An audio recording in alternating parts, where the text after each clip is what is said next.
नमस्कार, बिहार बुलेटिन में आप सभी का स्वागत है। मैं हूं प्रियंका। नजर डालते हैं खबरों पर। जमुई पुलिस ने 6 वर्षों से फरार नक्सली सूमा राणा को गिरफ्तार कर लिया है।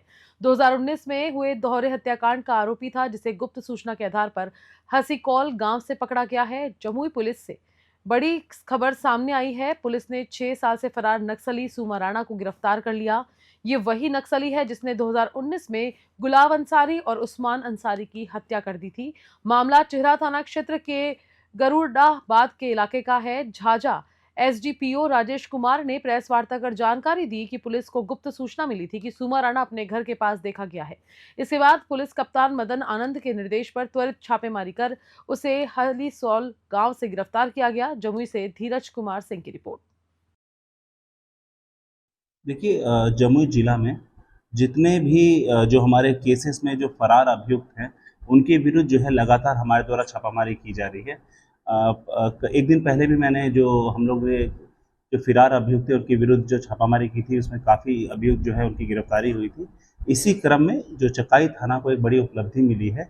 जो 6 वर्ष जो फरार नक्सली थे उनकी गिरफ्तारी हुई है। कल आज ही सुबह दिनांक 24/3/25 को ही गुप्त सूचना मिला था कि जो चकाई थाना की कांड संख्या है 1119 के प्राथमिकी अभियुक्त सूमा राणा, पिता भोला राणा, हसीकौल थाना चकाई चेहरा, जिला जमुई को उनके घर के आस-पास देखा गया है। इसकी सूचना वरीय पदाधिकारी को दी गई। उसके उपरांत एक छापामारी दल का गठन किया गया एवं जो अभियुक्त है सूमा राणा, पिता भोला राणा, उनके घर से ही उसको गिरफ्तार किया गया है। इससे पूर्व में भी कई बार हम लोग के द्वारा उनके घर पर एवं घर के आसपास छापामारी किया गया था, परंतु वो फरार चल रहे थे। अंधेरे का कभी फ़ायदा उठा लेना या फिर वो घर बदल कर रह रहे थे, जिस वजह से उनकी गिरफ्तारी नहीं हो पा रही थी। नालंदा थाना क्षेत्र के रंगीला विघा गांव में एक दिव्यांग किसान की तलवार से काटकर हत्या कर दी। परिजनों का आरोप है कि पुलिस कार्रवाई में लापरवाही बरत रही है। नालंदा जिले के रंगीला विघा गांव में दिल दहला देने वाली घटना सामने आई, जहां 33 वर्षीय दिव्यांग किसान राजू कुमार की बेरहमी से हत्या कर दी गई। बताया जा रहा है कि 12 मार्च को गाँव में बच्चों के झगड़े से शुरू हुए विवाद ने खूनी रूप ले लिया। वीरेंद्र गोप और उसके गुर्गों ने घात लगाकर पहले फायरिंग की, फिर तलवार से राजू का पैर काट दिया और रॉड से हमला किया। गंभीर हालत में उसे पटना ले जाया गया, जहां इलाज के दौरान उसकी मौत हो गई। परिजनों का आरोप है कि उन्होंने कई बार पुलिस से शिकायत की थी, लेकिन कोई ठोस कार्रवाई नहीं हुई। मृतक के परिवार की स्थिति बेहद दयनीय है। राजू 2 बच्चों का पिता था और उसकी पत्नी 6 माह की गर्भवती है। नालंदा से राकेश की रिपोर्ट। रोड के बगल में थे बिलिंदर और कारो कुलेर मिल के रगेदले जा रहा था। उसके बाद छुरा और रड ले था, मारते जा रहा था। पिस्तौल में फायरिंग किया घड़ी पर से। विजय के घड़ी तरफ से फायरिंग किया, जाके सुंदर भी है, जाके रड और तलवार से मारा है। मधुबनी जिले के कलुआही प्रखंड के हरपुर काजी टोला मदरसा में रमजान के मौके पर इफ्तार पार्टी का आयोजन हुआ।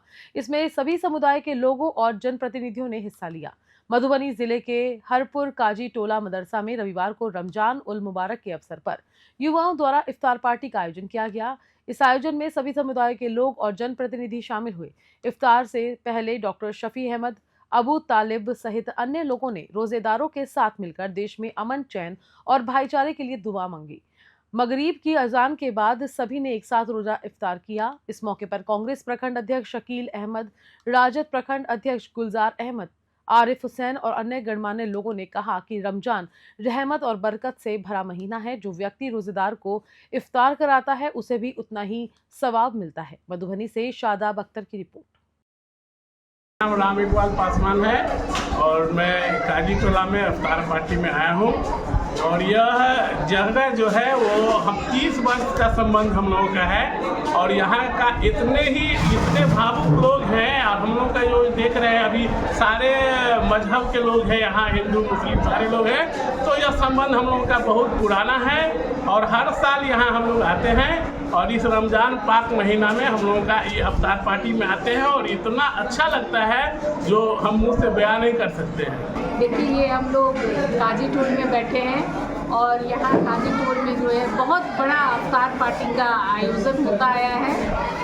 आप मेरे ख्याल से मलमल के हैं, मलमल में भी बहुत बड़ा आयोजन होता है। तो क्षेत्र में ऐसी कई जगह हैं जहाँ की बहुत बड़े इस पे आयोजन होता है। यहाँ हिंदू, मुस्लिम, सिख, ईसाई सभी भाईचारा के साथ बैठ के अभी हम लोगों ने अफ्तार किया है। और यहाँ जो आयोजक सब हैं सभी को साधुवाद और धन्यवाद देती हूँ कि भाईचारा को बढ़ाने का बहुत बड़ा काम ये होता है। हम लोग बहुत पवित्र मन से बैठ के ये जो रमज़ान का पाक महीना होता है वो हर दिन कहीं ना कहीं बड़े पैमाने पे किया जाता है, जिसमें आज काजी टोल में था।